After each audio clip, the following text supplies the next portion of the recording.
what I think they play with great intensity now, very great intensity and determination in everything they do on and off the ball.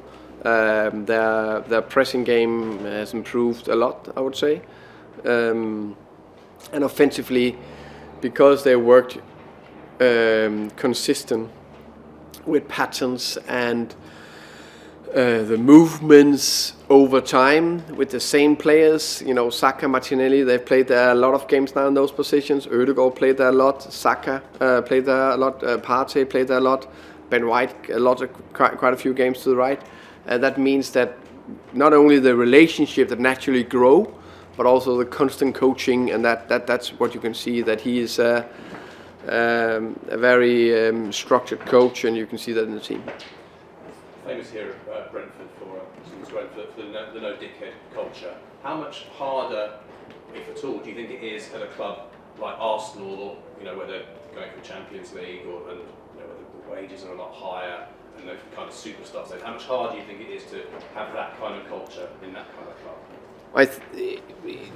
I don't know, but looking from the outside, and of course speaking to people in the environment, players and coaches, it is of course harder. There is bigger egos. There are maybe tried more, but I 100% believe that it's possible to create that in any club in the world. But sometimes, of course, take time, because maybe there's some whatever players or that maybe need to leave if you want to create that culture somewhere. But deep down, I think every human being are a good person.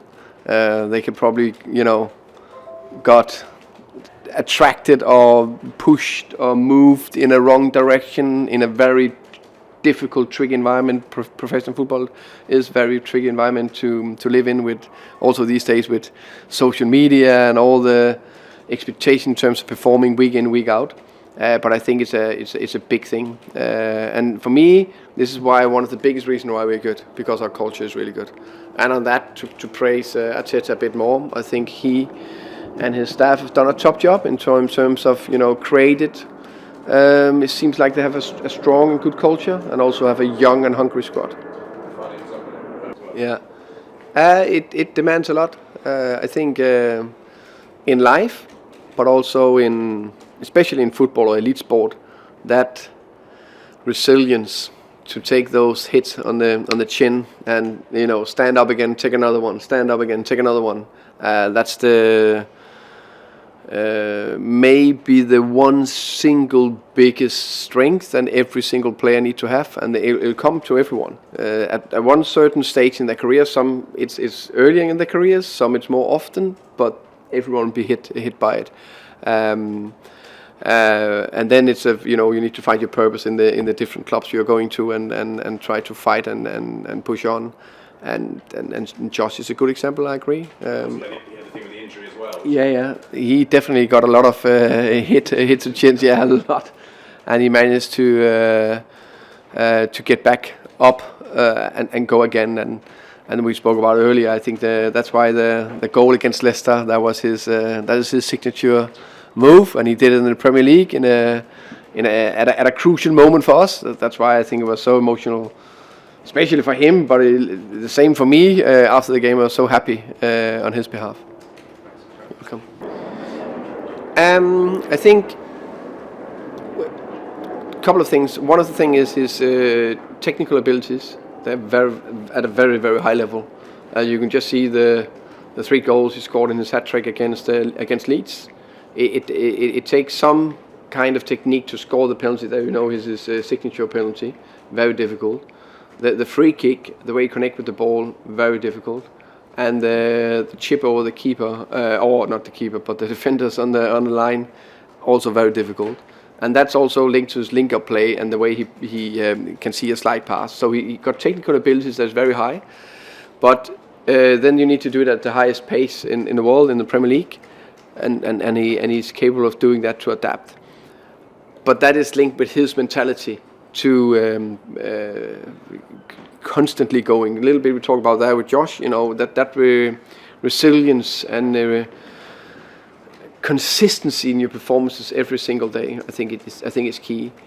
But his mindset in the games, to miss a chance or miss a next ball, constantly stay in it, keep having that concentration. That's a unique skill set. And just looking ahead, someone kind of mentioned. Yeah, that was in December or early January. The season where, so that must be December 19 or January 2020. When he was in Peterborough. Yeah, when he was in Peterborough, yeah. Can you remember what he kind of did in that game, or how that kind of conversation went? No, but I just remember I watched quite a few clips from him on the goals he scored and his ability to press and link up play, and that impressed me. Thank you. Yeah, you're welcome. Has he been able to fitness up a little bit? Yeah, I would say definitely helped. We played an internal match Saturday, 3 times 25 minutes. That we played at a very high intensity. So the average, how we measure the intensity was quite a bit higher than a normal Premier League game over 90 minutes, and we did in 75 minutes. So that definitely did him very well, and he's progressing. It's going in the right direction. So now it's just about for him to constantly show the top actions he's capable of, and for me to find out to put him in the team. Thank you. Welcome. Right.